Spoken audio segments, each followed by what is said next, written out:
When I knew I would be asked to talk about Jerry, my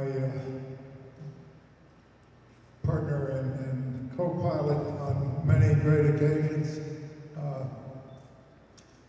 I tried to think to myself, well, how do you describe someone like Jerry? Certainly a race driver.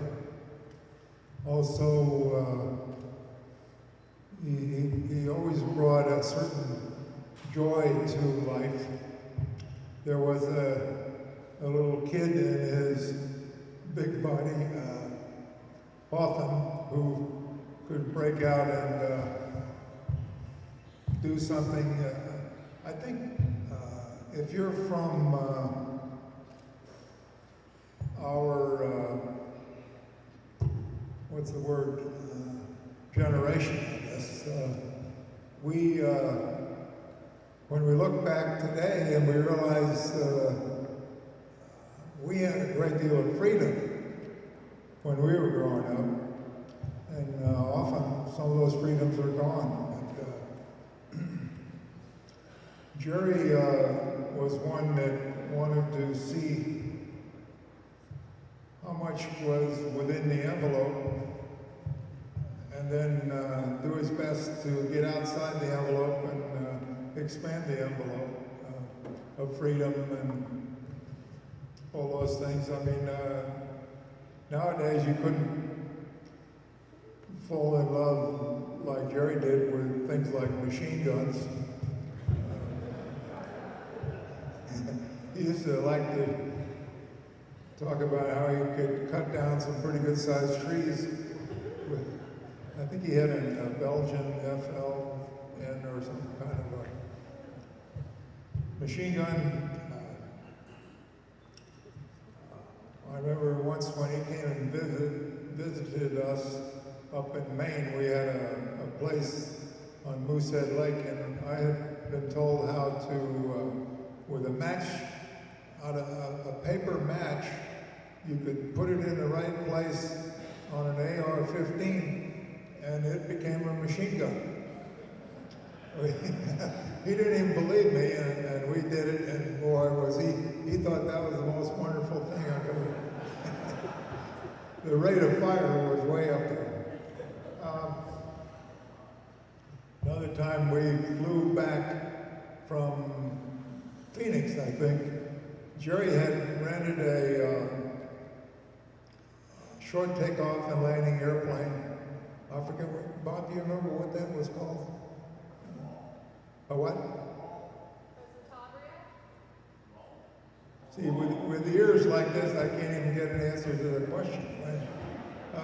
Anyway,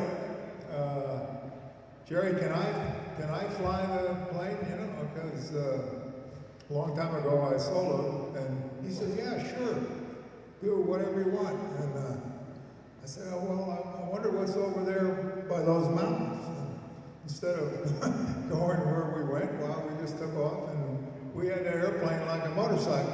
You know, you could just go over there and see what the mountains were and travel around, or chase a coyote if you could ever find one. And that was typical of Jerry, and he thought that was a lot of fun. And in fact, we did it so long that we had to stop in Palm Springs for gasoline. And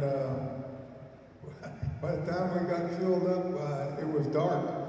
So then we're supposed to go home up through the pass, whatever that's called there, between Mount Baldy and Mount, whatever that one is.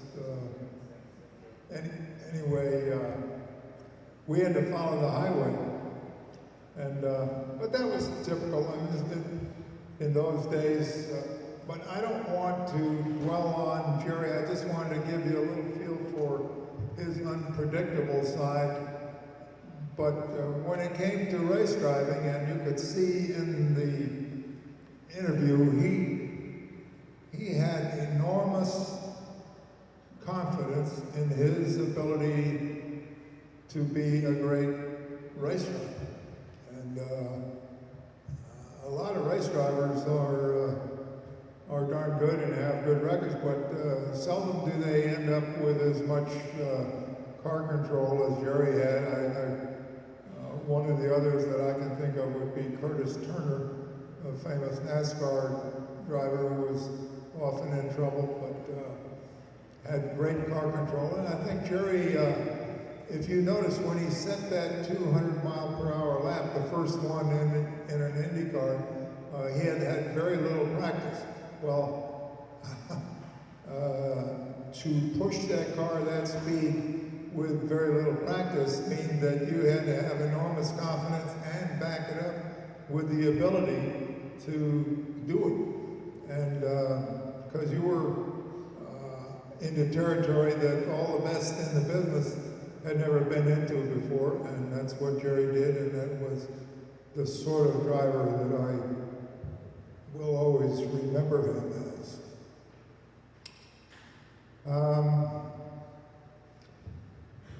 If we've got time, I'll tell one story about, maybe others have told it, but my son Justin mentioned it. And we had Bob Bondurant up there before. When we went with the Cobra, do you guys want to wait to hear this? Yes. On the Cobra Roadster, number 146, I think, or we saw it on the video. But we had a Holman and Moody Ford Falcon that had been modified as a rally car, and we used it as a test car. I forget what they call them. It wasn't the burro, but it was like a mule. Yeah. Okay. Similar to a burro. Yeah. And so everybody would drive it. This is a 42+ mile per lap around the several mountains ranges of the Targa Florio on the island of Sicily, and a fabulous race with history going back to, I think the first race was back in, before Indy, 1908 or something like that. Anyway, fabulous track, very, very difficult to learn. And Bob Bondurant had been there riding the burro, driving, and he drove around that track at essentially race speeds according to our stopwatch. So that meant he was having to go through the 3 or 4 villages that had normal day-to-day traffic at sort of race speeds. And it was we were amazed at how quick he was going around. Well, the way it was, when he finished his stint, the next guy in the car was Jerry Grant. So he took off and he's driving around, and he comes to this village, I think it was Colasano or Campo Felice, one of those, and he comes around the corner, and all of a sudden, in front of him is standing a crowd that has completely blocked the street, and on his left, walking up to him, is a Sicilian man with a double-barreled shotgun, and he's pointing it right at Jerry's head. And,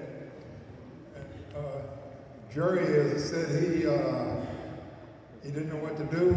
He said, I was thinking that if I just gassed it and popped the clutch, I'd knock over a whole bunch of people, but I just didn't know how many options did I have. And about the time that he was delaying doing anything, and the guy pulled the shotgun down and told him to carry on. Well, when he got back to the start and got hold of Bondurant, who had alerted all these people and scared the dickens out of all the people going about their normal business, he gave Bob a real piece of his mind, and I just thought that would be an interesting story to hear. So, anyway, we will certainly miss Jerry and his spirit, And that's it. Thank you.